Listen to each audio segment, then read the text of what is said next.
He actually said, well, Go on. I shouldn't have. Okay, here we go. We have here Linda Simpson running against Fred Finn in the 35th District. And we're just going to ask questions around the table, starting with Brenda. We'll all introduce ourselves as we go around. Okay. Hi Linda, I'm Brenda Petrick. What is the function of state government?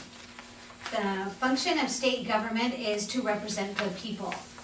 The function is to do what the people want, not what government wants. Okay, I'm Dorothy Geis. Why do you want to be elected to this position, and what are your primary goals? I want to be elected to make a difference in the government we currently have. Right now, we have a government that is all about making government bigger, and I don't think their focus is on the people. They're not there to help the people, and I don't think their policies are doing anything for the economy here in Washington State. I think our #1 goal needs to be balancing the budget. We have to improve education, and we must help small businesses. My name is Joyce Feith. What are the most critical issues facing our state government today, and how will you contribute to the solution?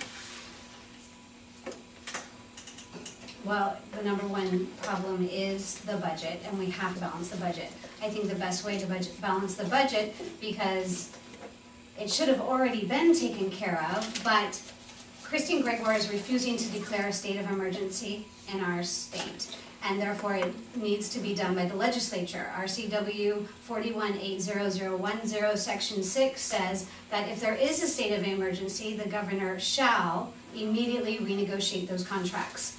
So we have to, because we can't sustain that much promised money from the taxpayers. So I think we need to work at balancing the budget by renegotiating those contracts, by downsizing government agencies that don't work anymore, that are actually doing 2 or 3 functions that are overlapping. And I think that we just have to focus on being more streamlined. Clark Stab, if revenue increases become necessary at some future date, how would you handle that? I think we need to put it to the rainy day fund, which we had established. I think, according to the Evergreen Freedom Foundation, the rainy day fund now has about $21 million, and it's supposed to be 5% of the revenue, so we should have about $1.4 trillion in there, and we don't. So we don't spend money that we have. We should save it for a rainy day when we actually desperately need the money. I'm Jim Fargo. What would you like to see done to improve the climate of the business in our state, the business climate in our state? Well, to stimulate the growth and prosperity of businesses, we have to help with reducing their workers' compensation costs, reducing some of the regulations. There's too many regulations, there's redundant regulations, and I think after speaking to a small businessman in Brownsville, he said this year alone his workers' compensation costs went up 200%, and he's uncertain next year whether they're going to go up 200, 300, or 400. So he has a business smoking fish, and he says constantly inspectors are coming in, and every time he opens up his checkbook, he said some of the regulations are so overburdensome, he's just having a harder and harder time making ends meet. So I think labor and industry costs are too hard on what they need for safety. Yes, safety is important. We don't want any worker hurt, but I think some of the regulations could certainly be reduced. I think we could also just help them by, I guess the #1 thing would be reducing some of their regulations because they're burdensome and costly. What's the government's role in protecting private property rights? I think the government should protect all property rights. I think the government has no business taking anybody's property, and honestly, I don't think the government should actually tell people how they should manage their property. I mean, we can't pollute, so everyone needs to be conservationists. We need to look out for the environment. We need to look out for the future. But government should not be telling anybody what they do with their property, for the most part.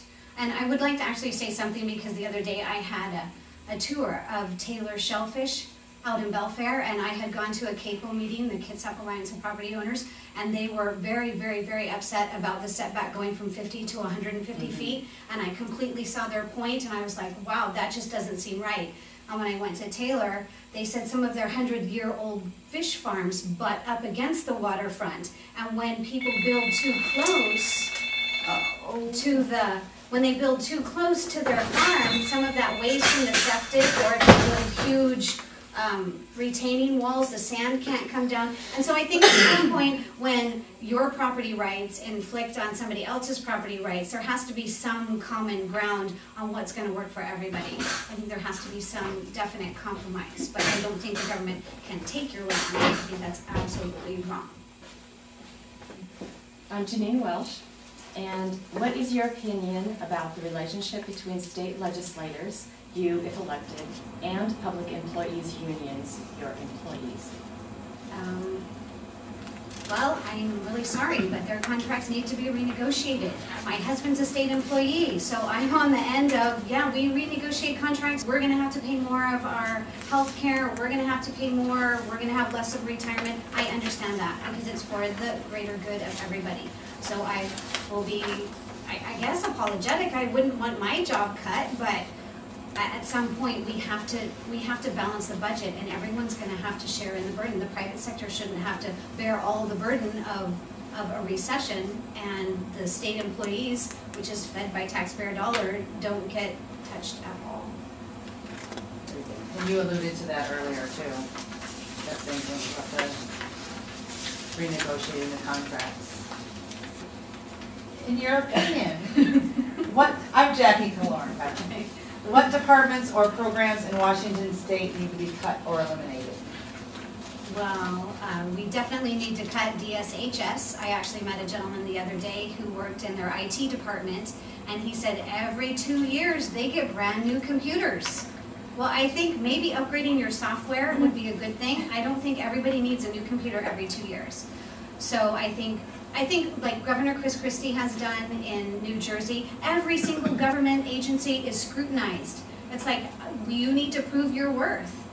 And I think we have to go through and analyze each and every government agency and see if they are really towing the line. I also would like to say that the Puget Sound Partnership, which I took a look at a couple of weeks ago, maybe about a month ago, I guess, and they had absolutely no mission statement, yet they get $16 million. So it's like, if your agency is redundant, we have the Department of Ecology. Yeah, well, maybe a lot of those agencies should go away as well. Oh, as long, and also too, we shouldn't be in the horse racing business, and I don't think we should be in the liquor business. Or the printing business, Or the printing business, yeah.